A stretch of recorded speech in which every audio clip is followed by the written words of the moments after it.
नमस्कार दोस्तों, मैं सुधांशु शेखर और जैसा कि आप जानते हैं कि युवा शक्ति न्यूज आपको चप्पे चप्पे में जाकर सिर्फ और सिर्फ हकीकत से रूबरू करवा रहा है। और कोलकाता कॉरपोरेशन का इलेक्शन होने वाला है। 19 तारीख को इलेक्शन होगा और 21 तारीख को यहाँ जो काउंसिलर के भाग्य का फैसला जनता करेगी। लेकिन इसी बीच 45 नंबर वार्ड जो अपने आप में एक अभूतपूर्व महत्वपूर्ण वार्ड है, जहाँ के काउंसिलर जो है लगातार संतोष पाठक जी हैं, जिनका नाम ही नहीं काम बोलता है। और अभी संतोष जी हमारे सामने हैं, उनके साथ बात कर हम जानेंगे कि उनके वार्ड की क्या कुछ प्राथमिकता है, क्योंकि ये बहुत ही, जैसा कि मैंने पहले कहा, कि महत्वपूर्ण वार्ड है। और संतोष जी का आज जिस संतोष पाठक को मैं जानता हूं, उनकी मनोभावना इस रूप में रहती है कि उनको जिद है यहीं बिजलियां गिराने की, तो हमको भी जिद है यहीं आसियां बनाने की। संतोष जी, युवा शक्ति के इस विशेष कार्यक्रम में आपका बहुत बहुत स्वागत है। बहुत बहुत धन्यवाद सुधांशु शेखर जी। और ये इस बार का इलेक्शन जो है थोड़ा काफी महत्वपूर्ण है, क्योंकि इतना कोरोना की त्रासदी को झेला है हम सभी ने। क्या लगता है आपको? सब बार का ही महत्वपूर्ण रहता है कैंडिडेट के लिए। जो भी कैंडिडेट खड़े होते हैं उनके लिए महत्वपूर्ण है। इस बार तो जरूर महत्वपूर्ण है, क्योंकि 7 सालों बाद चुनाव हो रहा है पार्षद में। बिल्कुल, तो आप डोर टू डोर कैंपेन में है। जनता निश्चित रूप से, जनता तो आपको कई बार आपको जिताई है और अच्छे जो मार्जिन से जिताई है। इस बार क्या जनता का क्या रुख है, क्या लगता है? जनता का रुख तो 21 तारीख को समझ में आएगा। 21 दिसंबर को जिस दिन गिनती है, फल प्रकाशित होगा, उस दिन समझ में आएगा। लेकिन जनता के सुख दुख में हम रहे हैं और हमारे सुख दुख में जनता रही है। जनता पे पूरा ही विश्वास है, लेकिन चूँकि हम भगवान नहीं हैं, इसलिए फैसला भगवान और जनता पे छोड़ते हैं, जो 21 तारीख को प्रकाशित होगा। जब कभी भी यहाँ, चूंकि मैंने पहले ही बताया कि यहाँ एक से एक महत्वपूर्ण जो ऑफिसेस हैं, ये वार्ड में जो काफी ऐसी घटनाएं भी घटती है, जैसे आग की घटना या जो कुछ भी घटना घटती है, संतोष जी सबसे पहले पहुंचने वाले लोगों में होते हैं।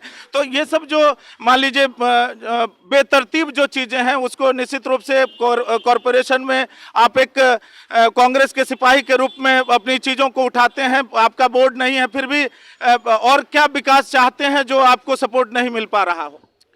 नहीं, ये तो बंगाल का जो कल्चर है, उस कल्चर में ही थोड़ा सा, बाकी और सब ठीक है, लेकिन इस कल्चर में कि लोग अगर विरोधी पार्टी के हैं, जनता अगर जिता के भेज रही है उनको, उससे जो सत्ता पक्ष के लोग हैं बहुत दुर्व्यवहार करते हैं। ये आज से नहीं, बहुत बरसों से होते आया है। तो उसमें हम लोग भी लपेटे में आते हैं, थोड़ा बहुत परेशानी झेलना पड़ता है, झेलते हैं। लेकिन चूँकि नीति सिद्धांत की बात है, हमने कभी पार्टी नहीं बदला, एक ही पार्टी में रहे, कोई लोभ लालच में नहीं फंसे, इसलिए थोड़ी बहुत परेशानी जरूर हुई, इसमें कोई शक नहीं है। और समस्याएं बराबर रहेंगी। अब अपने जीवन को देख लो, सारी समय आप देखो कुछ ना कुछ समस्या आपके सामने है, तो उस समस्या का निदान भी है। उस सबसे बड़ा निदान है पेशेंस, धैर्य। वो मेरे पास भगवान ने बहुत ज़्यादा दिया है। और तमाम सारे कार्यकर्ता जो हैं मेरे, वो उनका बहुत बड़ा आशीर्वाद मेरे साथ, जो हमारे साथ काम करने वाले हैं।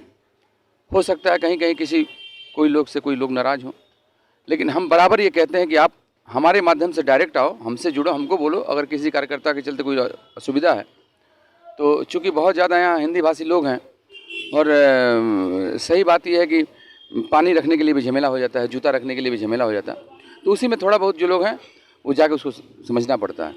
तो वैसे बाकी जो जनता है वो बराबर ही मेरे साथ रही है। और आज से नहीं, ये आपको बता दें 95 साल से, और 95 साल से लेकर के और आज तक हम तो 5 में काउंसलर बने।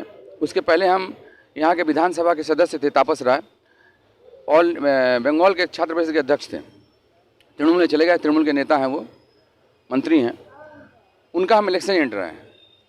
और उस समय वो चुनाव जीते। चुनाव जीतने के बाद उन्होंने कहा कि ये जो जय है, हम जो जीते हैं, उसमें ममता बनर्जी और संतोष पाठक का बहुत बड़ा योगदान है। संतोष पाठक बहुत खटा है मेरे लिए, तो ये बहुत बड़ी बात है। एक विधानसभा का सदस्य जीत के जाने के बाद मेरा नाम ले रहा है। दुर्भाग्यवश अच्छे इंसान थे वो, हम लोग पार्टी छोड़ के चले गए हैं भी, लेकिन अलायंस कांग्रेस के संग नहीं था। तो संजोग बस हम अमिताभ चक्रवर्ती के साथ चले गए, क्योंकि कांग्रेस के सदस्य हैं हम, कांग्रेस के सिपाही हैं। तो वो चुनाव हार गए, मोहम्मद सोराब यहाँ से चुनाव जीते। लेकिन हमने बराबर ही कांग्रेस करते हुए जितना बन पाया अपने से, अपने समाज के लोगों को, अपने साथ रहने वाले लोगों को, अपने वोटरों को जितना सुख दुख में ज़्यादा से ज़्यादा वो हमने दिया है।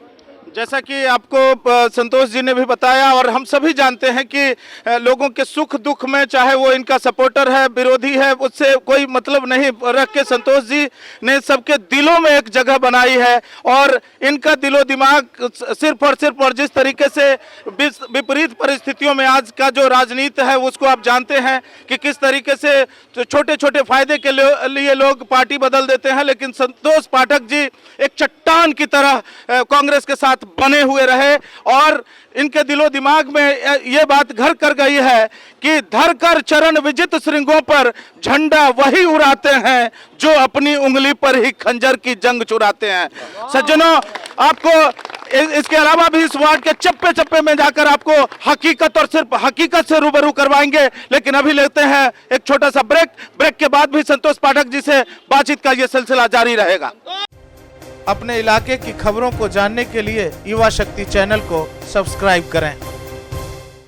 ब्रेक के बाद एक बार फिर आप तमाम लोगों का युवा शक्ति के विशेष महाकवरेज में बहुत बहुत स्वागत है। दोस्तों, जैसा कि आप देख रहे हैं कि हम 45 नंबर वार्ड के चप्पे चप्पे में जाकर आपको सिर्फ और सिर्फ हकीकत से रूबरू करवा रहे हैं। हमारे साथ यहाँ के कद्दावर और हर दिल पर राज करने वाले जो है कि वर्तमान निवर्तमान काउंसिलर और आने वाले समय में भी जिनको ये पूरा भरोसा है कि जनता उनके पक्ष में मतदान करेगी, ऐसे संतोष पाठक जी हमारे साथ हैं।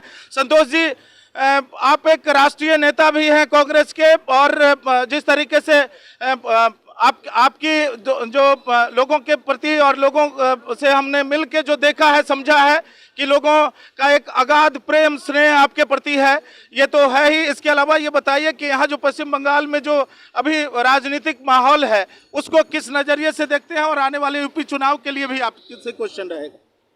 नहीं, अभी जो है ये लोग यहाँ पे जो पिछले चुनाव में जो है वो दीदी और मोदी हो गए। जो हिंदू मतदाता थे वो भाजपा की तरफ गए, जो मुस्लिम मतदाता थे वो तृणमूल की तरफ गए। वहाँ कुछ करने का नहीं था।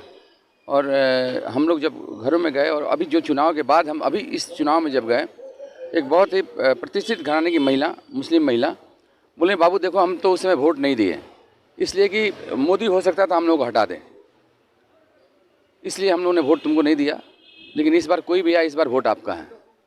तो ये एक लोगों के अंदर ये था कि लोग बहुत ज़्यादा भाजपा से नाराज़ थे।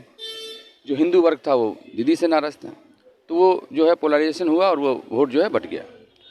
अभी यही है यहाँ पे राजनीति। तो ये कांग्रेस जो है तकरीबन, क्योंकि यहाँ कांग्रेस मान लीजिए बरकत दा के समय में बड़ौदा और फिर मान लीजिए एक से एक कदावर नेता हुए, तो अभी और आपकी वजह से निश्चित रूप से ये हमको कहना होगा और पत्रकार बिरादरी ने सभी जानते हैं कि संतोष पाठक ने एक खेमे को कसकर पकड़ा हुआ है।